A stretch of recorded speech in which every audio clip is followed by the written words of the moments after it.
Oh, hey, it's Sabrina. So today I am bringing you my January wrap up, all the books that I have completed and not completed for the month of January. So if you want to see what I ended up reading, then go ahead and keep on watching. So the first book that I completed for the month of January was Willy, Fill My Bucket by Carol something.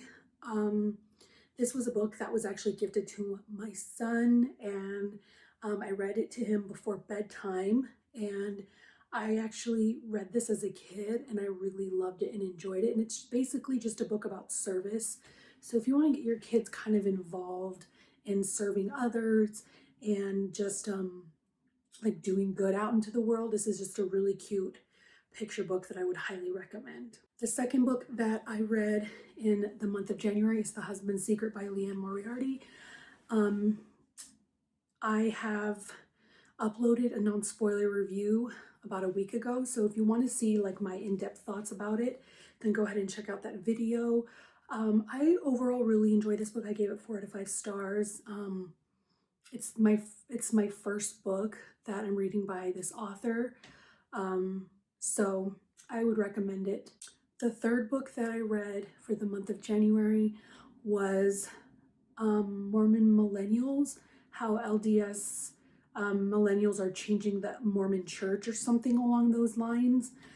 And it was a very, very informative book. Like, I think I learned a lot. And me being a millennial, I was born in the 90s, the early 90s. I totally was interested to see how the dynamics of the LDS church has changed over time, and how like we compare as generation to other generations. So if you're at all curious in that topic, I would definitely recommend it. I really enjoyed it. It's definitely not like a super fun creative read, but it's a very informative, like logical read. So if that's not your thing, or statistic based, so if that's not your thing, you're not going to enjoy it, but I really did. The fourth book that I read for the month of January was We Should All Be Feminist by Chimamanda Ngozi Adichie. I really hope I didn't butcher her name. I think she is, I forgot which country in Africa she's from. She says it at the beginning of the book, but she's this woman of color talking about feminism.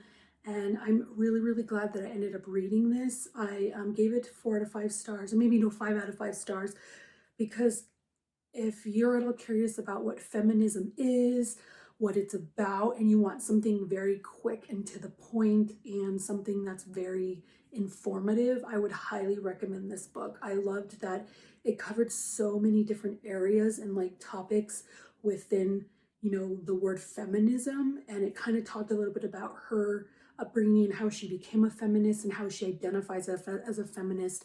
So I really enjoyed this book. If I listened to it on audiobook, and it was less than an hour long, so it's not very, very long. So I would definitely recommend it if you're at all curious about what feminism is, or you just like want to know more about the topic. It's a really easy, great read. And then the final book that I wanted to read for the month of January was Little Women by Louisa May Alcott. And you guys, I'm really torn about this book. I actually haven't finished it. I still have like 7 chapters left before I finish it, but I feel like I have like not a love-hate, but like a like-dislike relationship with this book, because there's some parts and some characters that I really love, and then there's other parts that I don't care about and characters that I don't love. But I'm gonna finish it. Keep an eye out for my review. I will be uploading that next week. But those are all the books that I read for the month of January. I really hope you enjoyed this video. Let me know what you read for the month of January down below, so we can talk about it. And if there's a book that you'd like to buddy read with me, please let me know. I have all the social media accounts. I really hope you have a good weekend, and I'll talk to you very, very soon. Thanks for watching.